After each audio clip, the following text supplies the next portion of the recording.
Good morning and welcome to this series of acid-base balance. We are going to go for two. Actually, this is a little separate only, but still, if we know the first part, it will be a little easier. So all slides are available in painfreepartha.com, and we'll go next. So why do you want to know about this? Let there be acidosis, let there be alkalosis. This 20 minutes is going to be discussed only this. What is the problem if it is going to be an acidosis or if it is going to be an alkalosis? Now, extracellular pH does not indicate intracellular pH. This is one of the most important things. Yes, because the intracellular acidosis is what is striking and what is important. And whatever we take extracellular, completely they will not indicate the intracellular milieu. That is one thing. It is in the equilibrium with the intracellular milieu. It can be manipulated to alter the later. We can alter the later, thinking that it is in complete equilibrium with an intracellular milieu. Now, what acidosis causes to us? Now we take the cardiovascular system. Now the acidosis means pH comes down from 7.4 to 7.1. There is a sympathetic release and catecholamines are released and there is a tachycardia. But if we go below 7.1, there is a direct myocardial depression. So that there is a decreased response to catecholamines. These things may not work. Up to 7.1, yes, catecholamines, tachycardia, maybe increased cardiac output. But after the 7.1, there is a decreased myocardial depression and there is a decreased response to a so-called sympathetic stimulation and release of catecholamines. So the exact opposite may happen. But if it goes to bradycardia, the decreased response to catecholamines is there. But think here, the vagal response remain intact. If you stimulate the vagus in patients with acidosis with bradycardia, this is going to happen. Bradycardia is going to worsen further. But this will not happen with sympathetic stimulation because if the pH is below 7.1, the response to catecholamines is less. The same with inotropy, the contraction. Contraction will be good if the 7.3 or 7.2. If there is below 7.1, the contraction is going to be depressed. Same thing, the inotropy is going to depress. Both atrial and ventricular arrhythmias are more common. Threshold of ventricular fibrillation is lowered by decreasing pH and increased by increasing pH. See here, acidosis, if it happens, that is decreased pH. Ventricular fibrillation threshold is lowered. That means the patient is prone for ventricular fibrillation. Acidosis, threshold for VF is decreased, prone for VF. The patient is no chances for getting VF. Is the pH change or is the potassium change? All these things come to have in our mind because pH changes potassium. pH can cause VF. pH can cause potassium change to cause ventricular arrhythmias. A change of 0.1 pH, for example, it comes from 7.3 to 7.2, can cause the serum potassium to change as much as 1. Now potassium will come from acidosis. For example, now 7.4 to 7.5. Hypokalemia. Alkalosis will cause hypokalemia. So the potassium will come down from 4 to 3. This is what you should understand. The increasing level of circulating catecholamines and decreasing pH may cause chances of atrioventricular arrhythmias. This is a different point. Now, acidosis is prone for ventricular arrhythmias. And the early acidosis, the catecholamine surge is there. This catecholamine surge is prone for arrhythmias. That time we are putting the tube. That time we are taking out the tube. That time the fellow is producing a big sternotomy incision. All these things. Yes, that time we are giving an arrhythmogenic drug like halothane, now which is not used now. So these are the points you should note. Patients can be like this. Yes, 7.3 or 7.25 pH. At that time, there is increased arrhythmogenicity. We are giving some drugs. We are promoting some sympathetic stimulation to cause. Sometimes we give adrenaline. Acidosis and direct myocardial depression is because of the impairment of calcium entry into the cells. Now we know acidosis mild will cause sympathetic stimulation and maybe increased inotropy. Now if there is an acidosis itself is severe 7 or 6.9, it causes direct myocardial depression. Acidosis may cause a rise in potassium, and hyperkalemia will also influence the contractility. Metabolic acidosis causes a reduction in SVR and an increase in PVR. Again, that will come, don't worry. Systemic hemodynamics, respiratory alkalosis, and respiratory acidosis are caused by changes in SVR rather than by alterations in myocardial contractility. See here, metabolic acidosis more common to have problems in heart. Respiratory alkalosis and acidosis, the problem in hemodynamics is more common with your change in SVR. Again, I'm repeating, metabolic acid-base challenges. Metabolic acidosis causes more problems with myocardial contractility and imbalance in hemodynamics, while a respiratory acid-base imbalance is likely to cause changes in SVR and cause problems in your hemodynamics. So some differences are there with respiratory or a metabolic cause of an acidosis or an alkalosis. Again, I am telling, people tell sometimes acidemia, alkalemia, blood is alkaline, blood is acidic, alkalosis, acidosis. They are very close words only. But theoreticians say acidosis is the process and acidemia is the end. Diabetic ketogenic acidosis. So this is the process and acidemia is what we see. Alkalosis. Now we go to alkalosis. We have told something about acidosis and heart. Now we go to alkalosis and heart. Alkalosis category increased contractility and increased coronary vascular resistance. A ODC shift to the left and decreased offload, increased oxygen contraction, unbound calcium. I will again tell about calcium in the electrolytes. Now you see alkalosis, this is the problem. And alkalosis can cause coronary vascular resistance to increase. So whenever we are going in for some bypass or some off pump CABGs or something like that, we are infusing nitroglycerin to improve coronary vascular resistance, where we need to avoid alkalosis also because this may cause increased coronary vascular resistance. Now, what is about SVR and alkalosis? Now you see direct acidemia, respiratory acidosis more interesting. Alkalosis tends to produce vasoconstriction. Acidosis, vasodilatation. Alkalosis, vasoconstriction. Metabolic acidosis, again I am telling you, directly dilate the vessels, splenic vessels, splanchnic vessels, uterine vessels. Respiratory effect has also got some effect, but decreased effects on GI tract, uterus. Now you have to think in terms of catecholamine responses. Heart rate, contractility increase earlier, arterial vasodilatation, cardiac output is high. Late and severe acidosis, cardiac output decreases with more venous return, thereby causing heart failures.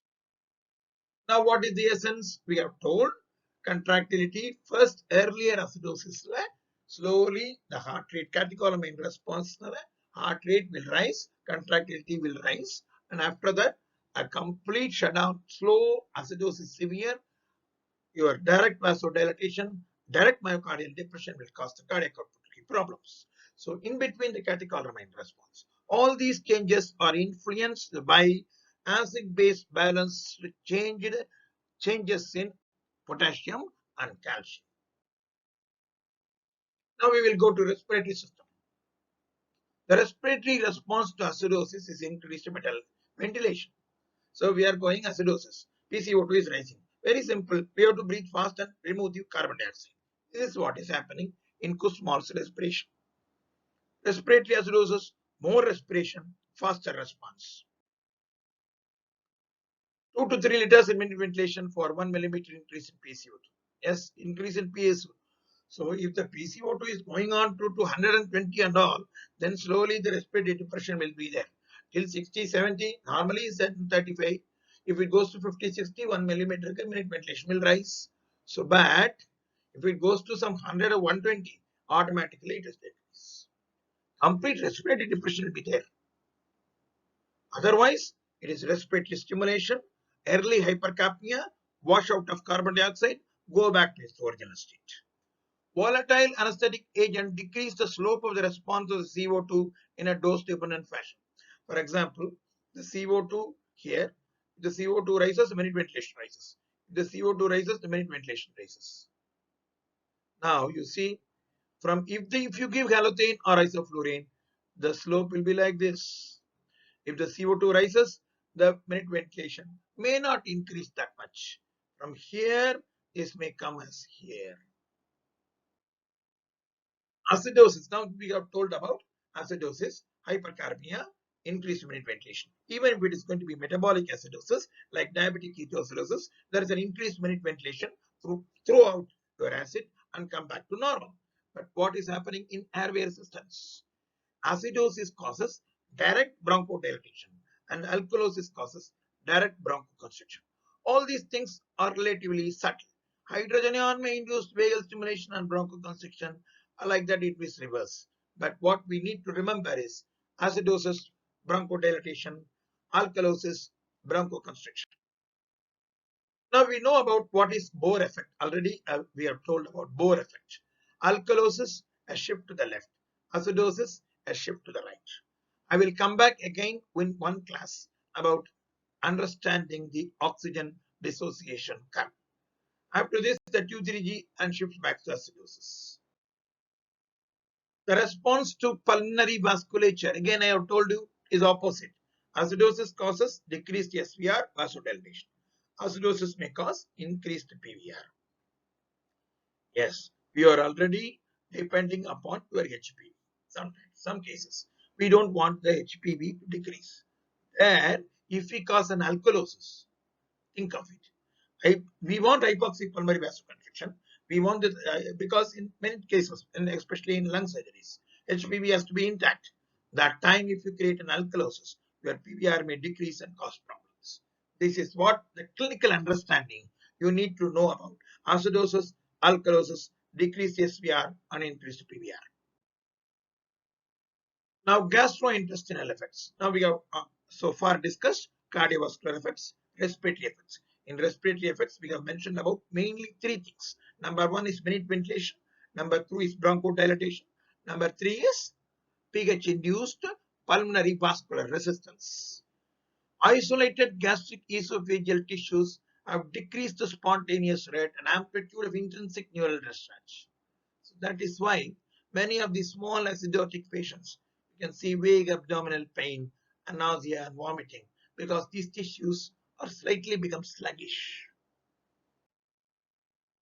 A direct response to vasodilatation is not found. Already we have told renal and GI tract may escape this. Catecholamine induced vasoconstriction predominates. That is what is an acidosis. We have to, acidosis causes increased SVR, but sometimes may cause renal vasoconstriction. Uteroplacental effects. Directly, acidosis can cause uterine vasodilatation. Now we will go to this very important things because in labor pain and in normal patients with labor, they may breathe like this.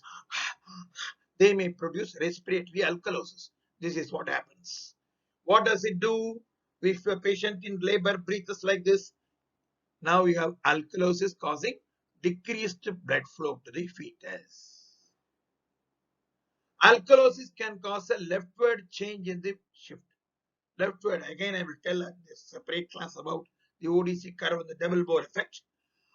Affinity of maternal hemoglobin will be more, so it will not release oxygen. Curve is shifted to the left.